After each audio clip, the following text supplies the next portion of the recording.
Church. Our theme is comes from Psalm chapter 16 and verse 11, the path of life. You make known to me the path of life. In your presence there is fullness of joy. At your right hand are pleasures forevermore. I have a question, and this is a deeply personal question for each one of you. How has God purposed your life?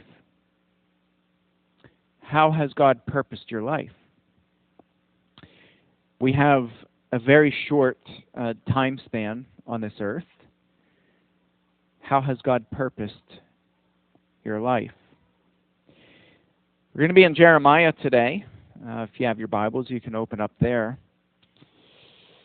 Yesterday we did a full day abuse symposium. One of our speakers, Bob Walters, a very good friend of mine, he has Next Day Ministries. He talked about purpose and how God has purposed his life, and he constantly looks up and says, God, you can't be serious. Why me? Jeremiah was called early in his life. In fact, God says that calling went back to before Jeremiah was even born. And I think one mistake that we make as Christians, and it's a brutal mistake, it's a fatal mistake, is that we confuse calling with comfort. See, we spend our lives seeking comfort and we think we're seeking purpose, and we're okay with purpose. Everybody wants to have purpose. We want to have a sense of purpose, and we're all cool with that as long as that purpose brings us comfort. I want to show you, I want to demonstrate to you, and I want to tell you as one who's living with purpose and with calling that we can't equate those with comfort. A lot of times God purposes us and God calls us to things that are anything but comfortable. I mentioned yesterday at the seminar, the other night, my wife and I laid down and went to bed, and she said, I hate your job. I said, me too. Jeremiah hated his job. Jeremiah didn't live a life of comfort. Jeremiah wasn't like, woo, ministry rules. But Jeremiah had purpose. And Jeremiah was faithful to God's calling. I'm going to go back and reread what Victor just read, and the words are just so powerful. Jeremiah recounts his calling when God purposed his life. God set the stage for his life and said, Jeremiah, you are the one, and this is where I'm leading you, and you're being called to this purpose, and you're going to live this out. Now the word of the Lord came to me, saying, before I formed you in the womb, I knew you. Can you imagine Jeremiah at this point thinking, God, okay, you dialed me up. Did you get the right number? Yeah, Jeremiah. Before I even formed you in the womb, I knew you. And before you were born, I consecrated you. I appointed you a prophet to the nations. And then I said, oh, Lord God, behold, I do not know how to speak, for I am only a youth. Jeremiah is a young guy. I don't know, me, a prophet? A prophet to the nations? I'm a young guy. I don't know how to speak. How am I going to carry this out? Does this sound familiar? Remember Moses? Remember the vast majority of the prophets? God, love you. I serve you with my whole heart, but you got the wrong guy. Samuel didn't even know that God was speaking to him. He thinks it's Eli. God's calling him, and Samuel's waking him up saying, yes, I didn't say anything. God keeps calling Samuel, and Samuel's like, not me. You got the wrong guy. Everybody thinks that God has the wrong guy, and God says, no, Jeremiah, I consecrated you before you were even formed in the womb. I knew you. I consecrated. I set you apart. I called you for this purpose. You're going to be a prophet to the nations. The Lord said to me, do not say I am only a youth, for to all whom I send you, you will go. And whatever I command you, you will speak. Do not be afraid of them, for I am with you to deliver you, declares the Lord. Do we believe that? When God calls us, do we believe that? When we know what we are purposed for, do we believe that God will carry us through no matter what? Do we believe that? Do we believe Him, and more importantly, do we believe in Him? Do we trust God, or do we say, well, I don't know enough. That doesn't interest me. Can we find something else that's like a little more exciting? Right? We confuse calling with comfort.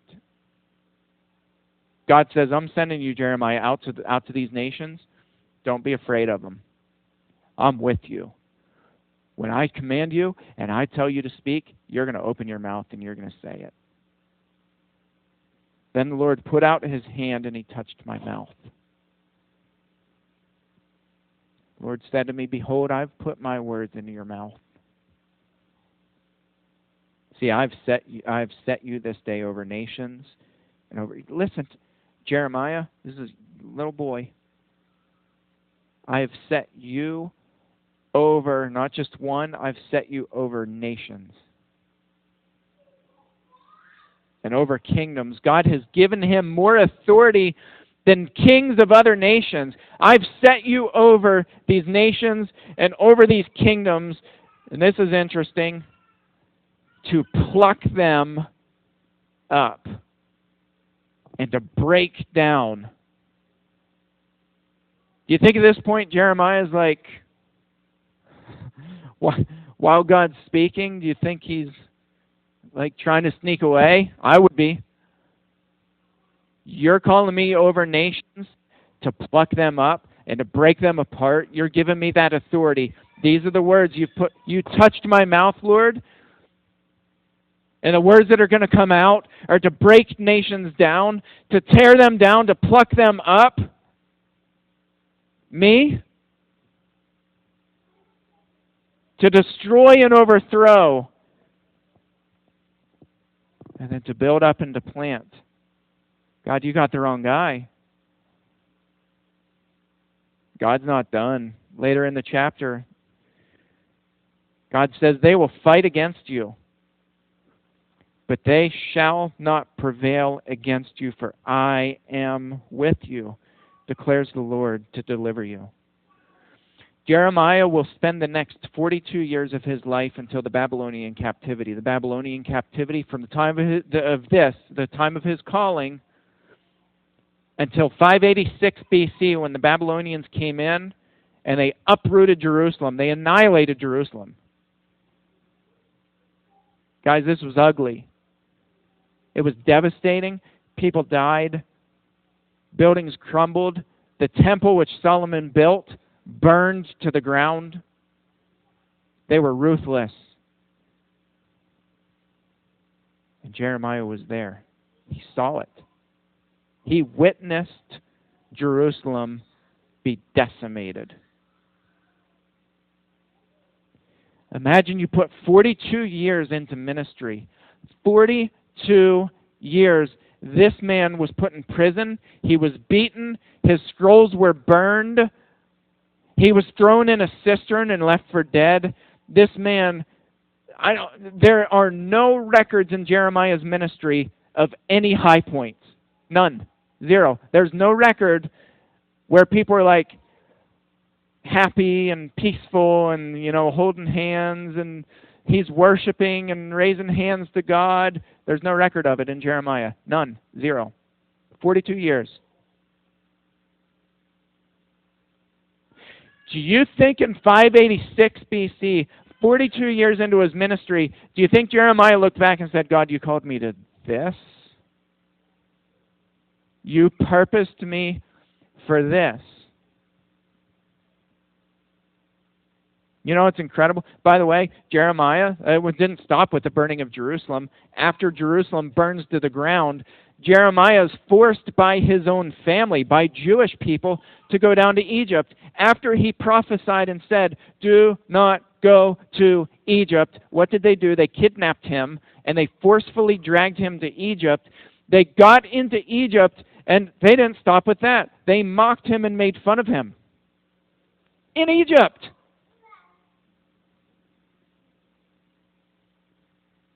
What's amazing about Jeremiah? He never stopped being faithful to God, to his calling, and to his purpose. Name one of us who has that level of faith, and that much security in God and who he is, that much trust to say, God, man, I don't know what you're doing with my life, but I trust you. And I can see my purpose. I may not like it, but I see it, and I know it, and I feel it, and it burns inside of my bones. And there's this message that you put into my mouth that I cannot keep inside of me. I've got to let people know who your son is, because he died not only for me, but for you and you and you and everyone. And I cannot stop until I get that message out. Do we have that purpose? And so do we see it? Are we willing to see it? That's the most important thing. Are we willing to see how God has purposed our life? And do we care more about comfort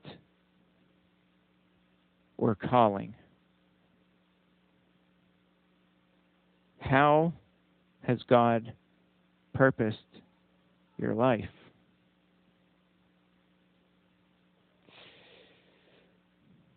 I know too many people who are complacent. By the way, Revelation, read what Jesus has to say about complacency. It's not very good. I know Christians who they're addicted to themselves without even knowing it, and it's sad. It's not frustrating as much as it is. It's just sad that we've been drinking this Kool-Aid for a long time that says, man, we just need to be constantly fed and filled up, and that's what Christianity is about. No, it's not. Christianity is about finding out how God has purposed us and what we're going to do with that. It's about going out and seeking and saving the lost. It's what Jesus came here to do. It's about going out and telling people about Jesus and shouting it from the rooftops. It's about sitting with people on their ash heaps. In the midst of their destruction, in the midst of their hurt, in the midst of their pain, Roxanne is going to be starting up a group. And when does it launch? September 11th. Here at this ministry, or at this church building. And Roxanne, I'll never forget what you told me. Roxanne came up here one day and she said, this is burning inside of me, And this is a passion. And she said, I can't not do this.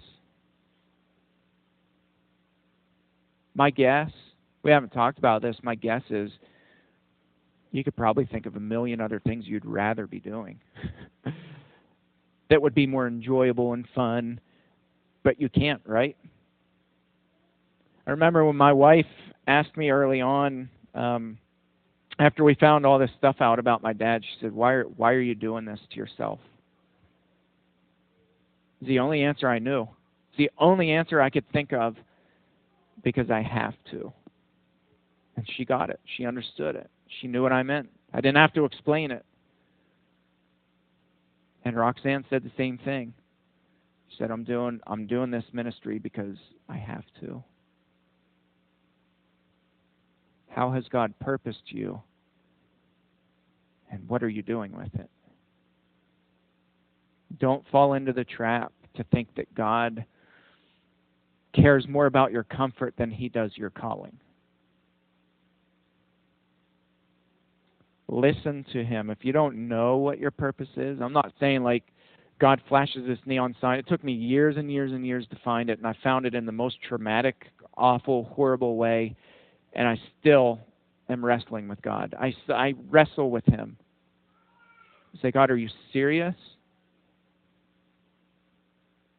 But when you listen to that, when you're faithful to that, when you walk into that calling and you're faithful to Him, I'm telling you, and those of you who are here yesterday, God showed up in the most dramatic, powerful way. It's unbelievable. Unbelievable to watch God work. It's unbelievable, indescribable. If there's a day that goes by where we're bored or where we're yawning or where we're just like, whatever, the whole church thing. If there's a day that goes by where we're in that state, then we, not God, we are doing something wrong. Listen to Him even when you don't want to. Jeremiah didn't want to, but he still listened. I want to encourage you to drop to your knees in prayer and find out how has God purposed your life? What are you going to do with it? And how do we come together as a community of believers? How do we come together as a community of believers and remain faithful to that calling? If there's anybody this morning who has any prayer needs, or anybody who's not yet taken that step to put Christ on in baptism, we invite you to do that. You can come forward. Our shepherds will be in the back. If you prefer to go back and speak with them, by all means, go back. But please, the invitation is open. Let's be in fervent prayer. Let's stand and sing together.